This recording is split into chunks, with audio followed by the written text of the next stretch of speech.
आज जो मैं आपको सुना रहा हूं कहानी, शायद सुनने के बाद आपकी आंखों में आ जाएगा पानी। ये कहानी लगन, समर्पण, निष्ठा और साथ की है।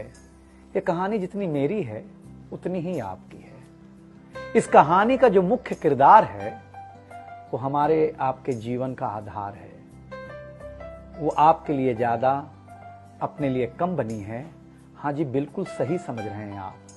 वो हमारे आपकी पत्नी है। वो हमारी आपकी पत्नी है। कभी आपने सोचा कि वो आप एक के साथ रिश्ता जोड़ा था, लेकिन एक के साथ रिश्ता जोड़ने के लिए उसने घर, गली, आंगन, मोहल्ला, सखी, सहेली, माँ बाप, न जाने कितनों रिश्तों से अपना मुंह मोड़ा था। याद करिए, जब आपके साथ ब्याही थी और आपके घर आई थी तो बहू, भाभी, दुल्हन, न जाने कितने नामों के साथ बुलाई जाती थी। ये सुनकर के वो मन ही मन मुस्कुराए जाती थी।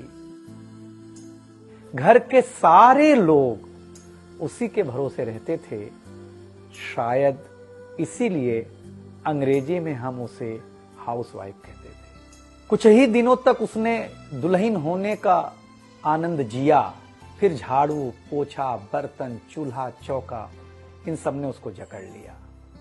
रोज हमारे लिए नाश्ते से लेकर खाने तक कुछ खास रखना, हमारी लंबी उम्र के लिए न जाने कितने उपवास रखना।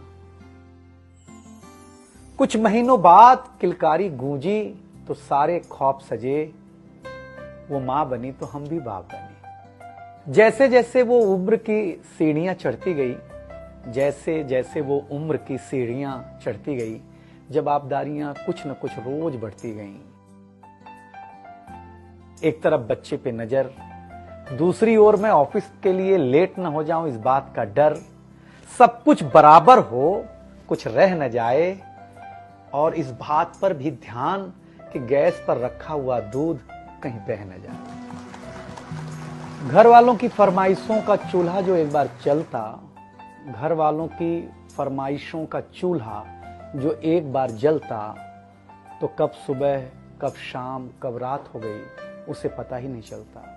इन व्यस्तताओं के बीच समय का चक्र कुछ इतना तेजी से चला, मुन्ना कब मनोज हो गया, मुन्नी कब सुमन, पता ही नहीं चला। अब तक जो था प्यार, अब उसने अपना नाम बदल करके रख लिया था तकरार।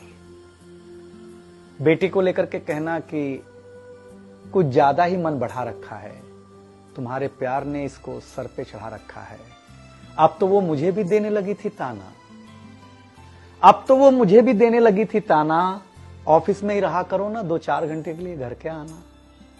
शादी के इतने दिनों बाद भी आज भी हमें सुनना पड़ता है कि न जाने कौन सा पाप किया था जो आपके साथ ब्याह किया था। और ये तो रोज की थी कहानी। इतना जोर से कहना कि घर के सारे सदस्य सुन लें कि एक दिन बीमार होती हूं ना, तो एक दिन बीमार होने पर किसी को कोई देता नहीं है 1 गिलास पानी, लेकिन जैसे ही उसे आपके तबीयत खराब होने का होता आभास, आकर के बैठ जाती थी आपके पास।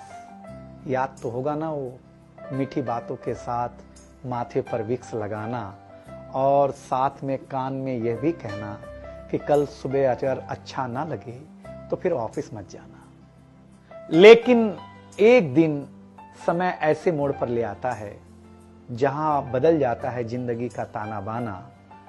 थाली में रोटी रखते हुए उसका ये कहना कि बेटी जवान हो गई है, क्या अब लड़का भी मुझे ही ढूंढने होगा जाना।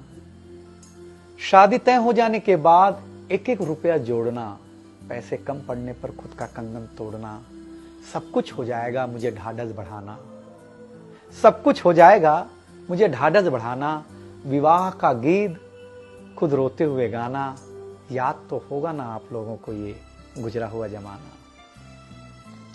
कुछ समय बाद जब हम जवाबदारियों से मुक्त हो जाते हैं तो कुछ ज्यादा ही धर्मयुक्त हो जाते हैं। उम्र के अंतिम पड़ाव पर हम बीमारियों के बीच जीने लगे हैं।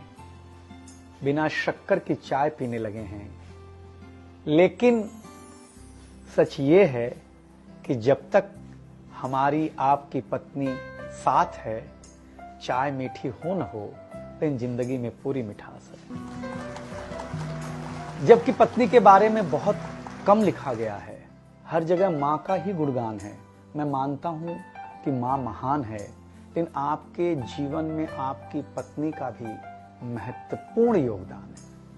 तो आपसे निवेदन इतना सा है कि आप अगर घर पर हों या घर पर जाएं तो अपनी पत्नी का हाथ हाथ में रख करके संतोषानंद जी का लिखा हुआ एक गीत गाएं कि तू धार है नदिया की, मैं तेरा किनारा हूं, तू मेरा सहारा है, मैं तेरा सहारा हूं।